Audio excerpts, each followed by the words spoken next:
ఎవరికంటే పడకుండా తెచ్చా సార్. ఎక్కడ పెట్టారు బంగారం అంతా? కారు డిక్కులో ఉంది. కారులో ఎందుకు పెట్టారు? వెళ్ళి తీసుకురండి. సార్ కారేదిరా పంప మునిగింది. ఏమైంది? బంగారం సార్ సార్. కొంప ముంచారు కదయ్యా. వాడు ఎక్కడికి వెళ్తాడు? బంగారం ఏమైపోతుందో ఇంట్లో చూస్తారే. వెంటనే వాడిని ఫాలో అయ్యి వాడిని కంటపడకుండా బంగారం తీసుకురండి. వెళ్ళండి.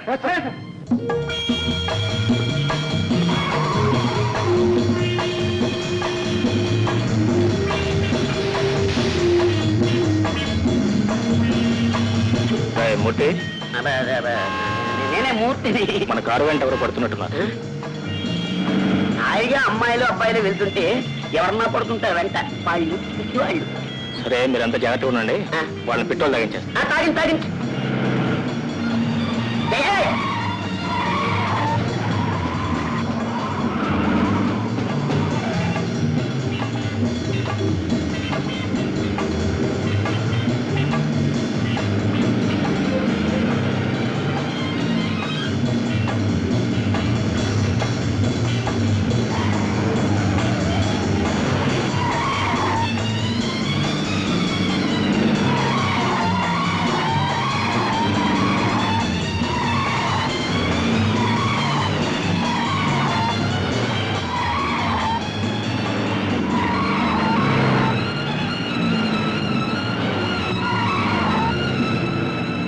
పేరు అదండి. భలే ట్రై చేశారు. అయ్యో నా ప్యాంటు ఉడికింది. అయ్యో అయ్యో అయ్యో నా ప్యాంటు. అయ్యో నా ప్యాంటు.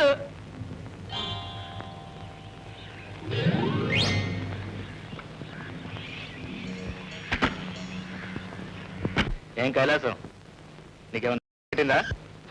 నేను చెప్పింది వింటే మీకు పడుతుంది పిచ్చి. ఏం లేదండి.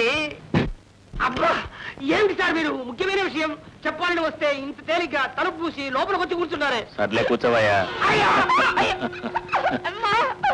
కుర్చీ మీద కూర్చోవయ్యా. కుర్చీ ఇక్కడ ఉందా సార్? ముఖ్యమైన విషయం అంటే ఏమిటయ్యా నీ గొడవ? సార్ ఏమీ లేదండి. మీకు తెలిసి కలిసి ఉంటే అభినందిద్దామని, తెలియక కలిసి ఉంటే విచారం వినిపిద్దామని వచ్చాను. అంటే?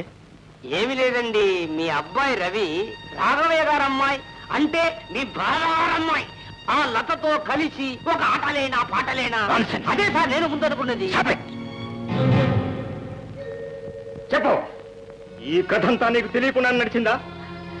మనస్సుండబట్టలేక ఒక్కసారి మా వాళ్ళ ఇంటికి వెళ్ళి చూసి రమ్మన్నానండి. అందుకే వాడు ఇల్లు ఇల్లాన్ని కూడా చూసుకొచ్చాడు. అంతా వింటున్నాను డాడీ, ఇందులో అమ్మ తప్పేం లేదు. అయితే నేను ఎవరింటికి వెళ్ళొద్దంటే వెళ్ళకూడదు అనుకున్న ఆ ఇంటికి ఎందుకు వెళ్ళావు?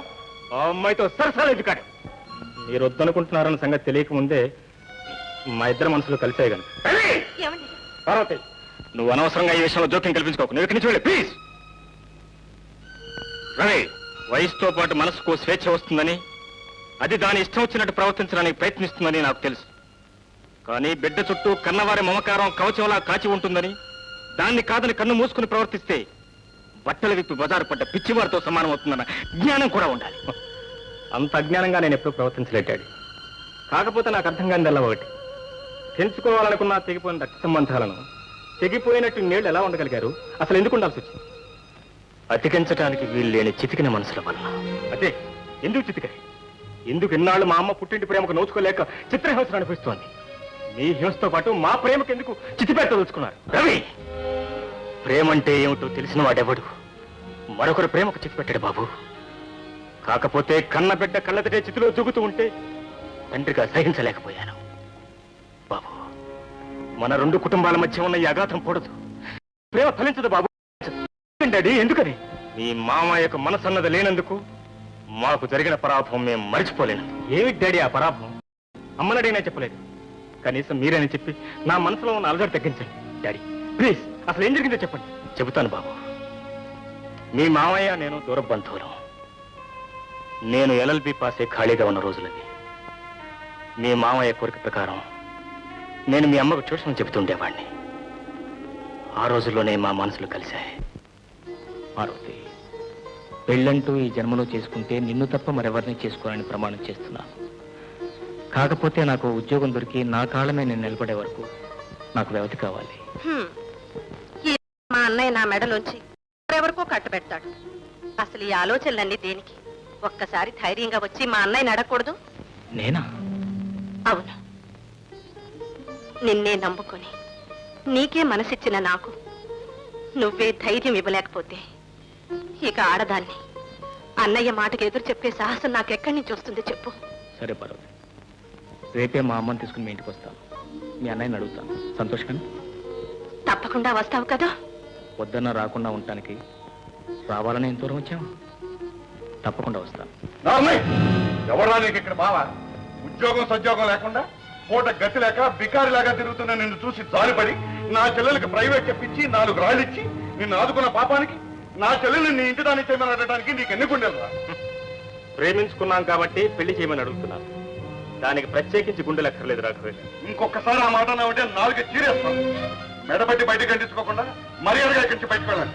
వెళతాను రాఘవయ్య గారు, కానీ మీ తొందరపాటుకు మీరే పశ్చాత్తాపడి మీ పొరపాటుకు మీరే ప్రతిపించే రోజు ఒకటి మనం మాత్రం గుర్తుంచుకో. అమ్మా రా.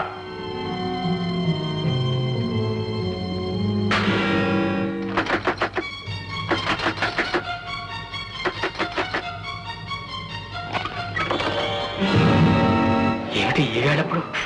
నీకు అన్నయ్య అదృష్టం ఉందో లేదో తెలుసుకుంటానని.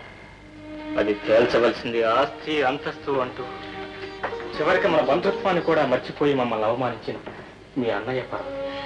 మా అన్నయ్యకి కావలసింది ఆస్తి అంతస్తే కాని నేను నా సుఖం కాదు. అందుకని తనను కాదనుకొని నేను కావాలనుకున్న నీ దగ్గరకు వచ్చాను.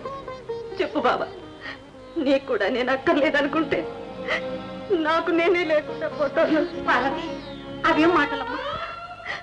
అవునత్తయ్య, నేనెంత కాదన్నా మా అన్నయ్య రేపే మరొకళ్ళతో నిశ్చితార్థం పెట్టబోతున్నాడు.